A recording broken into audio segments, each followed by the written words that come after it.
Okay, so this is an additional example that I wanted to kind of go through that I think will help with negative externalities specifically. So let's think about if I have a market, right? And we're going to think about here's my market supply, here's my market demand, representing private marginal costs and benefits. Okay. The market will get to this quantity, which here I've got a quantity of 50, just to kind of put some examples, some numbers to this, and an equilibrium price or the market price of 40. Okay. The demand curve starts up here at 100. This starts down here, the supply curve at 10. Okay.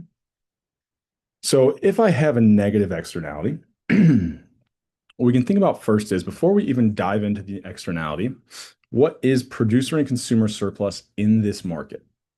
Okay. So producer surplus, any surplus is just the difference between the marginal benefits and the marginal cost to that group.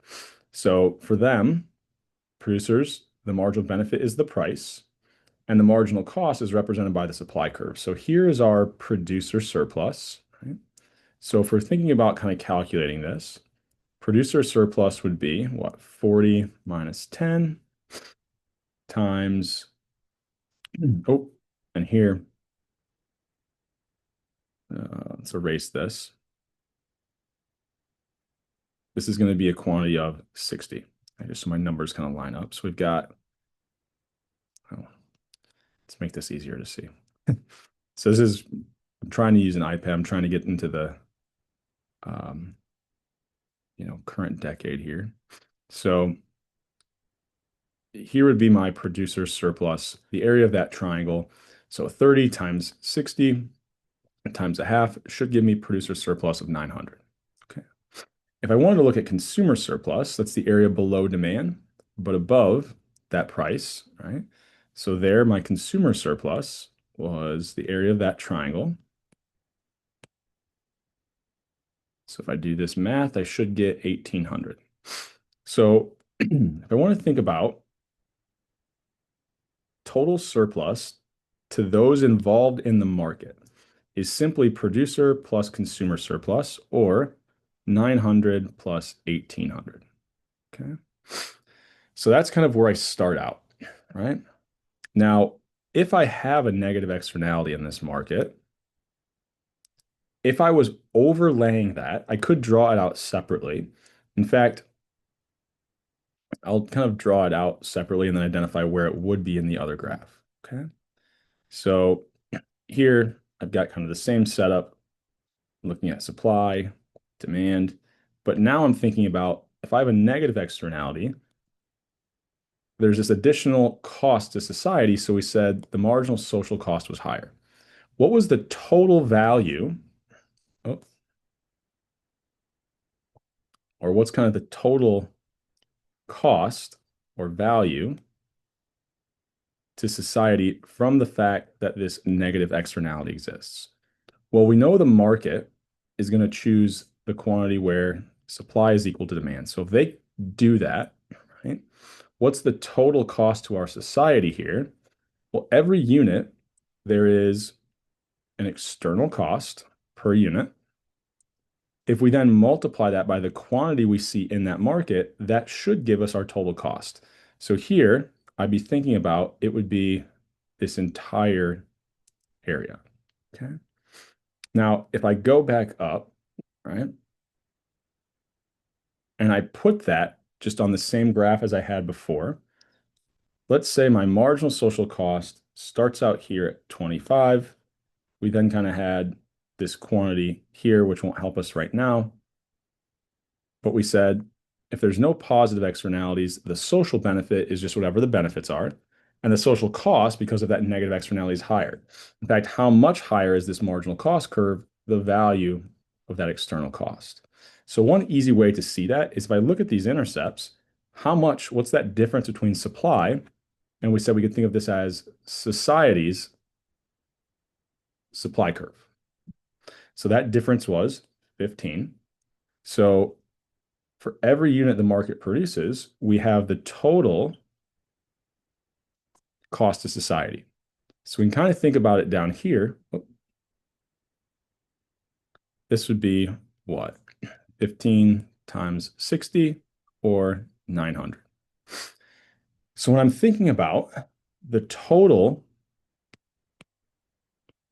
surplus that exists to society, this is going to be producer plus consumer surplus plus that total cost to society, right? So really what I'm looking for there was the area of that large red triangle, the larger blue triangle, but then also this parallelogram, which represented the total cost to society.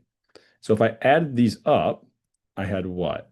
900 plus 1800. Now it's a cost to society, so I'd actually be subtracting out that cost. So the total kind of surplus to society would be 1800 here. Okay. Now, another way of visualizing that is I could think about when I was at that market quantity, what was my total surplus to society? Well, another way of thinking about total surplus to society is it's the difference between the marginal social benefits and the marginal social cost, but for every single unit that we see in the market. So the difference between the marginal social benefit, which no positive externalities, so that's just our private marginal benefits, and the marginal social cost, here would be the total surplus that exists for those first units here, which I think this was 50. If we're going to go back up here, all right, let's say I put a value to this, the quantity that society would choose, or where the marginal social benefit was equal to the marginal social cost, was at 50. Okay. So there's the total surplus to society. However, for every unit the market produces past 50 up to that 60th unit, these additional 10 units, what's true about the marginal social cost relative to the marginal social benefit? It's higher. So this would all be surplus, but it's negative surplus to society. So what I would really want to find total surplus, I would have to find this area and then subtract from it this area here. Okay. So if I'm using my graph up here to do that, I need one additional point, which was this point here. The value I had was 50, right? This is kind of like the socially optimal price. Okay.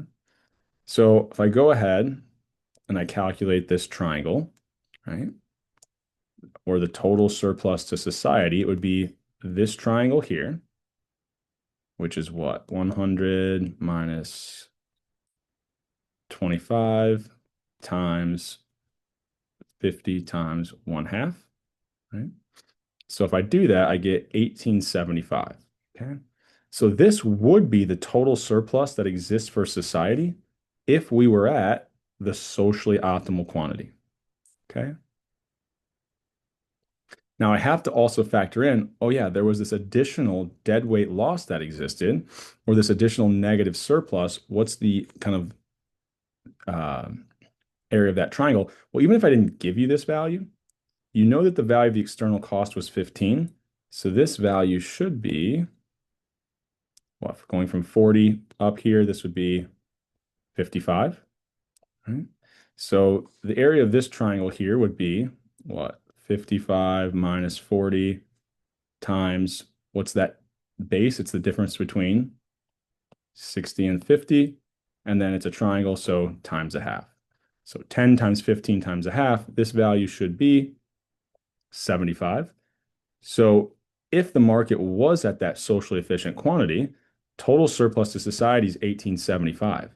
If we're at that market point, I would have the 1875 minus that dead weight loss of 75. So if I think about what is my total surplus to society, If we're at the market equilibrium, it's only 1800. If instead we're at the quantity that's socially efficient, we had not just it wouldn't, sorry, this was the quantity if we were at that market kind of quantity, right? Now, if we eliminate that dead weight loss, what was the total surplus to society if we were at the socially efficient quantity? Well, that was just this triangle here. So there we were looking at 100 to 25 up to the 50th unit. So if I'm calculating,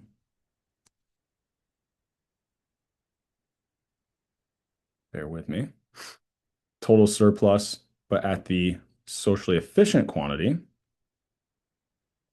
that was simply equal to 100 minus 25 times 50 times 1/2, which would give us that value of 1875. So if we're at the efficient point for society, we get 1875 as society's total surplus. But if we're at the market quantity, we're only at 1800. So the difference between those two, or what our deadweight loss is the total surplus to society when we're at the socially efficient quantity relative to when we're at the market quantity, which here, 1875 minus 1800 would give us that value of 75 as our deadweight loss. Now we could also calculate this by simply thinking about, well, I can draw it again down here for us.